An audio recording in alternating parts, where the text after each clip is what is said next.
Ya, Assalamualaikum warahmatullahi wabarakatuh. Di sini saya akan menjelaskan profiling peserta didik yang setelah saya lakukan. Nah, langsung saja yang pertama adalah responden pertama saya, peserta didik ini yang bernama Muhammad Murtada Salam. Saya tertarik karena peserta didik ini jika di luar pembelajaran dia diam dan tidak jenuh, tidak bersemangat pada proses pembelajaran, dia senang dan selalu tersenyum menikmati proses pembelajaran ketika belajar. Nah, yang responden kedua itu Muhammad Ibnu Al-Taus Nairendra, di mana peserta didik ini sangat aktif dan sering bersuara keras di luar kelas, tetapi pada proses pembelajaran dia sangat aktif dan dapat memahami, bertanya jika tidak ada yang dipahami. Nah, ini contoh instrumen profiling pada perkembangan motivasi belajar. Nah, langsung saja kita profiling peserta didik yang pertama, Muhammad Murtada Salam. Nah, pada perkembangan fisiologisnya yaitu dapat melihat dengan baik, dapat merasakan sentuhan, dapat naik tangga dan menendang bola, kemampuannya dalam berbahasa juga lancar, jelas dan dapat dimengerti, suka berlari, memanjat dan gerakannya cepat, belum memasuki masa pubertas dan tinggi dan berat badannya itu berada pada nilai normal pada anak usia seumurannya. Lalu pada perkembangan gaya belajarnya dari aspek visualnya itu mudah dalam mengingat ketika membaca dan melihat, tidak memberi tanda atau warna pada informasi yang dia merasa penting, senang membaca buku karena catatannya rapi dan tidak pernah penuh dengan coretan,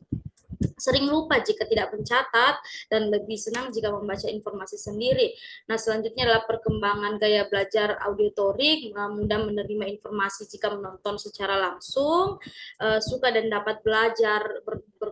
berkonsentrasi ketika ada musik, dapat fokus walaupun berada di keramaian dalam belajar, sulit dalam membaca catatan orang lain, lebih mudah jika melihat langsung, ragu ketika berbicara dengan orang lain. Nah, pada perkembangan gaya belajar kinestetik itu dia tidak senang dengan belajar praktek, dia ketika menghafal tidak melakukan gerakan,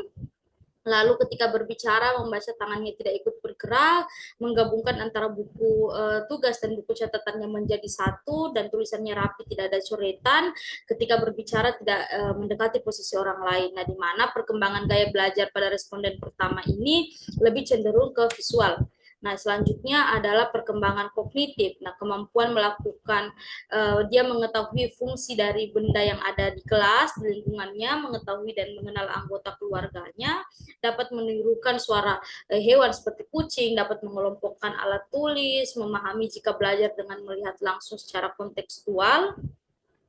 lalu mudah dalam menanggapi perintah lisan guru, ketika sakit dia tidak datang ke sekolah dan meminta izin kepada guru, memiliki beberapa sahabat dan mempunyai teman. Lalu pada perkembangan emosionalnya dia senang berkelompok dan bersosialisasi, berani mengungkapkan pendapatnya, lalu tidak menanggapi jika ada yang mengganggunya, dia hanya mencoba memaafkan walaupun itu menyakiti, akan lebih giat jika gagal dalam belajar, memperhatikan proses belajarnya untuk memperoleh hasil yang terbaik, pantang menyerah jika terdapat kegagalan dan kesulitan, menghargai pendapat orang lain, bijak dalam memaafkan dan mencari solusinya, menyukai dirinya sendiri apa adanya tanpa membandingkan dengan orang lain, menyimak dan memperhatikan jika temannya berbicara atau melakukan presentasi di kelas. Oke, pada perkembangan psikososialnya peserta didik ini di dalam lingkungan rumah dan sekolah sangat diterima keberadaannya sehingga dia merasa nyaman, kebebasannya juga tidak bebas dalam menyampaikan pendapat karena tidak seringkali dilibatkan dalam pengambilan keputusan, memiliki rasa tanggung jawab yang tinggi, selalu bersemangat jika mempelajari hal-hal yang baru, mengetahui kemampuan sehingga dapat menentukan cita-citanya, senang jika berteman, berusaha bermanfaat untuk orang sekitarnya. Nah, yang perkembangan moralnya itu menjaga perasaan dan kenyamanan orang lain, membantu temannya jika terdapat masalah, sangat jeli dalam mengikuti perlakuan yang melanggar hukum, dan dapat mengontrol emosinya, selalu berusaha untuk berperilaku sesuai nilai budaya yang ada di situ, berperilaku hormat dan santun kepada guru, menyapa, menghargai pendapat dan menerima masukan dari temannya, berinteraksi dengan siapa saja tanpa memandang latar belakang, suku agama, dan ras, dapat membantu orang dengan tulus dan tanpa pamrih. Dan yang terakhir adalah perkembangan motivasi belajar. Dia sangat bersungguh-sungguh dalam mengerjakan tugas, terus belajar jika ada soal yang sulit, bertanya jika terdapat penjelasan guru yang tidak dimengerti, mengerjakan tugas tanpa bantuan orang lain, jenuh jika pembelajarannya itu diberikan tugas secara rutin, tidak menanggapi jika pendapatnya berbeda dengan temannya, ragu ketika menjawab, lalu merasa tertantang ketika mengerjakan soal yang sulit. Dan selanjutnya adalah profiling peserta didik yang kedua, Muhammad Ibnu Al-Taus Rairendra. Nah, pada perkembangan fisiologisnya itu dapat melihat dengan baik, merasakan sentuhan dari temannya, dapat menaiki tangga, menendang bola, kemampuan untuk berbahasanya juga lancar, jelas dan mudah dipahami, bergerak lincah, suka berlari, memanjat, lalu belum memasuki masa pubertas, lalu tinggi dan berat badannya berada pada nilai yang normal. Gaya belajarnya visual, mudah mengingat, ketika membaca tidak memberi tanda pada informasi yang penting, senang membaca buku karena rapi, tulisannya tidak penuh coretan, sering lupa jika mencatat. Dia lebih senang jika melihat informasi secara langsung. Nah, perkembangan belajar audiotoriknya itu mudah menerima informasi jika menonton, suka dan dapat berkonsentrasi ketika ada musik, dapat fokus belajar walaupun berada dalam keramaian, sulit dalam membaca catatan orang lain, ketika berbicara dengan orang lain selalu tidak percaya diri dan ragu. Nah, pada perkembangan gaya belajar kinestetiknya, dia tidak senang dengan belajar praktek, ketika menghafal tidak melakukan gerakan, ketika berbicara tidak ikut tangannya menunjuk, ketika membaca, terus kerapiannya tidak menggabungkan antara buku catatan dan buku tulisnya, lalu tulisan rapi, tidak berbicara dengan mendekati posisi. Perkembangan gaya belajar pada responden kedua ini cenderung ke audiotorik. Nah, perkembangan kognitifnya mengetahui setiap fungsi yang berada di kelas, mengetahui dan mengenali anggota keluarganya, tidak dapat menirukan suara seperti suara kucing, dapat mengelompokkan alat tulis, memahami jika belajar dengan secara langsung dan kontekstual, mudah dalam